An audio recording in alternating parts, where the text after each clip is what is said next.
Good evening. I'm Susan McGeachie, CEO of the Global Climate Finance Accelerator. The Accelerator was established in response to global efforts to gradually reallocate the flow of capital from high carbon intensive assets to low ones. We're changing the no-go investment to how-to, and so I'll get pretty specific and talk through a couple of examples. We're looking at how can a privately owned mid-sized business actively participate in and benefit from Canada's national electrification efforts. And so to do this, we worked with a very specific business to see how could we make it economically viable for this business owner to invest in his own on-site renewable energy generation to power the electrification of his fleet and his manufacturing processes.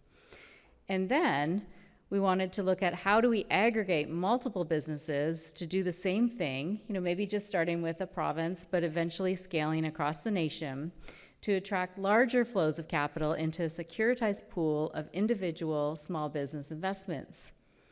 So we dug into this really unsexy area for a couple of reasons.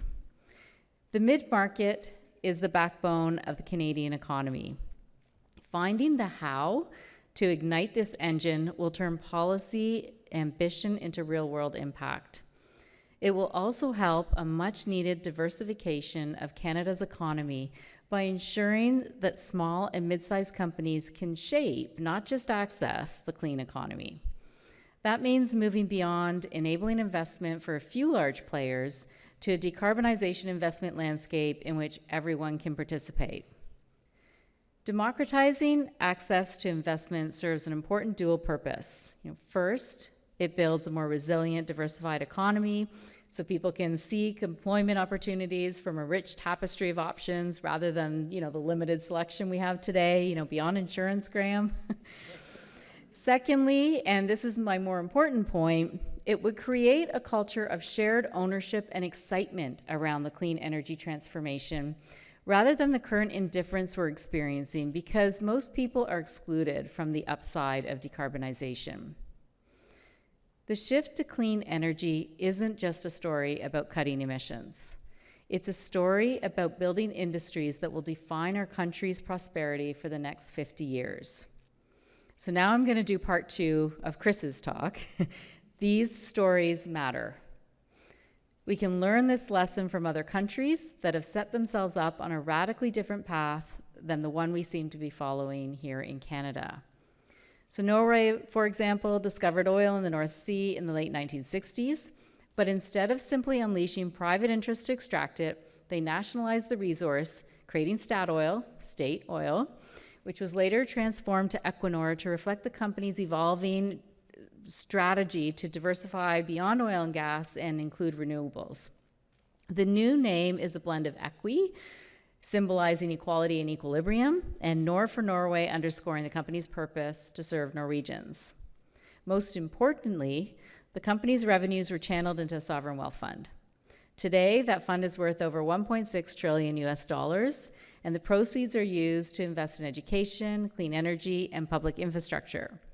So I know many of you have been talking about the Norway Sovereign Wealth Fund for many years. I know, people certainly in the sustainability world have. The key that's the key that's been overlooked, I think, in this story is just how much cultural alignment that took for Norway.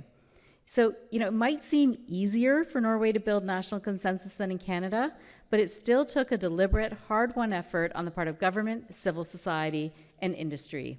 Norwegians had to be convinced that the purpose of this money-making resource should be to invest in a diversified economy. In doing this structure, Norway saw oil not as a forever fuel, but as a temporary windfall to buy time for what's next. That mindset shift, as Chris was talking about, was just as important as any industrial policy or legislation. Here in Canada, we are at a crossroads. We can double down on business as usual, or we could make a bold choice to treat electrification and decarbonization not as costs to the economy, but as the foundation of a new future-proofed one. We won't succeed if all of Canada isn't working together. Canada's competitiveness within our national borders and the related interprovincial barriers are one of the greatest threats to our economy. Many of our provinces are rich in clean energy resources, but we lack and Chris kind of talked about this too, we lack the interprovincial transmission infrastructure needed to move electricity efficiently across the country. Major electrification projects need to navigate federal regulations, provincial permitting, municipal zoning, and sometimes multiple court challenges, all of which could be subject to political turnover or policy reversals. Investors don't fear regulation, they fear unpredictability. Perhaps worse is that raising the investment capital across provinces to pay for national interests is a legal and logistical headache. Securities regulation is fragmented, making it more expensive to raise capital in Canada for businesses trying to operate or attract investors across multiple provinces. Anyone play a team sport? I'm going to do an audience participation. Does anybody play a team sport? Anybody who plays a team sport knows that a team of mediocre players that plays as a team usually can beat a team of superstars that each plays individually. Canada is the latter. We need a good coach to get us playing like a team. And maybe we have one now. The good news is that the economic and social opportunities ahead of us are massive, and there is still time to capitalize on them. Clean electricity opens the door to entire industries, battery manufacturing, and I'm going to do a really quick sidebar to any investors here or online that we really need to save life cycle for the battery recycling value chain part, green hydrogen, electric vehicle supply chains, data centers powered by renewables, all those exciting things that Rick was talking about. In 2023, for the first time, global investment in clean energy exceeded that in fossil fuels. This isn't about ideology, it's about markets and risk management. Canada has the minerals, the engineers, the large pools of capital, and the know-how to structure the right policy, technology, and investment pathways to get there. The opportunity is ours for the taking. We decide. Thank you.